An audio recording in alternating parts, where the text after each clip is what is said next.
Welcome back, aspirants, to Rungta IAS Academy. In today's explainer, we're dissecting a seriously crucial topic for your GS Paper 3 syllabus. We almost always treat the evaluation of emerging medical tech as just a technical problem, but as we're going to see today, it's actually fundamentally an economic problem. Spot on. Let's just dive right into this. To help you guys grasp the mechanics, I'll be bringing in the scientific perspective, while our senior faculty here breaks down the economic and administrative calculus. So let's look at a real-world scenario. Right. So consider this figure, 30,000 rupees. That's the going rate for a genetic screening test for hereditary cancer risk. Now, if we look at a woman who has a family history of breast cancer, spending this amount out of pocket makes perfect sense. A positive test leads to preventative surgery, lifelong surveillance, and critical family planning. For that specific individual, that 30,000 rupees is an absolute steal. It represents excellent, literally life-saving value. But hold on a second. What happens if a public health system decides to deploy this exact same test across a completely healthy population? Well, the math completely flips on its head. It turns out, this test is positive roughly twice per 1,000 healthy individuals. So the government ends up spending a staggering 3 crore rupees just to identify 2 beneficiaries. And honestly, it gets worse. The remaining 998 healthy people? They're now dealing with severe anxiety, totally unnecessary checkups, and potential harm from false positives. It's the exact same test, but the value is completely opposite. And guys, this brilliantly illustrates the exact dialectic you need to frame your mains answers. Patients in health systems are evaluating the exact same tech, but through fundamentally incompatible frameworks. An individual is basically just asking, hey, will this help me? But a government administrator who's constantly juggling extremely scarce resources absolutely has to ask, what is the return per rupee across the entire population? Exactly. You simply cannot have the same answer for both. And grasping that key difference, that is the absolute hallmark of a brilliant policymaker. All right, let's shift gears to the illusion of new. Aspirants, please beware of the assumption that newer is automatically better. There is this huge, super common cognitive bias in healthcare where we just assume that more expensive or more modern immediately equals superior outcomes. Yeah. Take robotic surgery, for instance. I mean, it sounds incredibly impressive, right? Super modern. And yes, sure, it might offer slightly better precision for the surgeon themselves. But the real question is, does it actually improve the patient's physical function compared to traditional run-of-the-mill methods? Exactly. Because if the clinical outcomes are identical, but the robotic method costs double, it entirely fails the administrator's economic calculus. Better precision sounds fantastic on paper until you realize you're paying twice as much for the exact same end result. We can actually apply this exact same logic to diagnostics. Let's say a newer needle biopsy takes only 15 minutes to perform, while the traditional one takes 45 minutes. Sounds great, right? But look at the accuracy. They are totally identical. Right, so what's really happening? That newer device requires special, highly expensive equipment and specialized training. It's effectively eating up more of our already scarce financial resources without actually improving the diagnosis for the patient one bit. So, newer isn't better.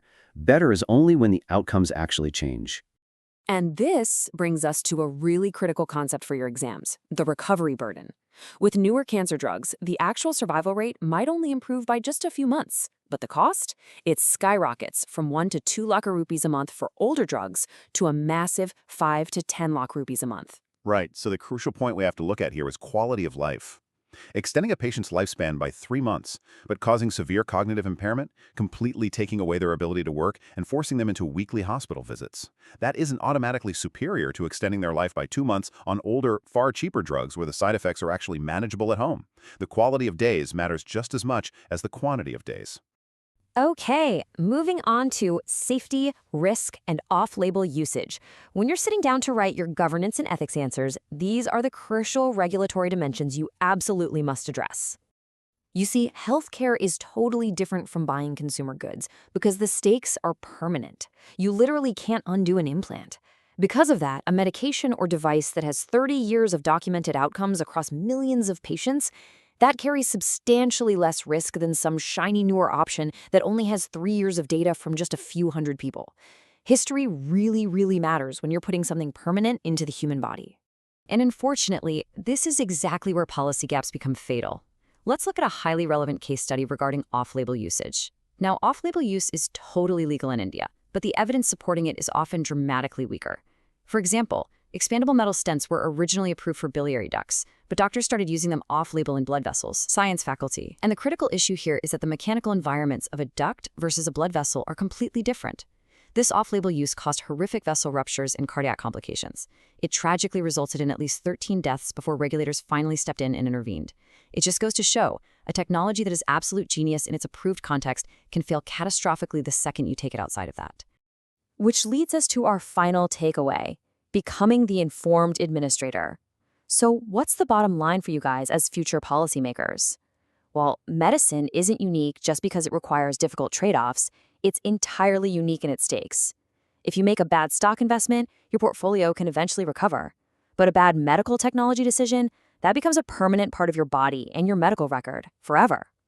And just a quick note, the highly analytical framework we've been using today to decode all this, it's drawn directly from the brilliant insights of Dr. Narayana Subramanian, an adjunct faculty member over at ISC Bangalore. We strongly recommend referencing credible clinical and academic voices exactly like this in your answers because it adds immense, undeniable weight to your UPSC arguments. Which brings us to this incredibly powerful concluding thought. Take a look at this quote. In a system designed to innovate faster than it validates, your skepticism is your only real leverage. Think about that. Whether you're sitting in a doctor's clinic as a patient or sitting in the health ministry as a secretary, informed skepticism is quite literally your greatest tool. Always ask the hard questions. Always demand the evidence. All right, we want to leave you guys with a direct challenge to really test your understanding today. Here is a potential UPSC personality test prompt. If appointed as health secretary, why might you advise against funding robotic surgery and district hospitals? So apply the economic calculus we literally just discussed. Think critically about outcomes, resources, and that vital public health lens. Debate your answers down in the comments section below, and we'll be reviewing the best ones. Keep studying hard, aspirants, and we will catch you in the next explainer.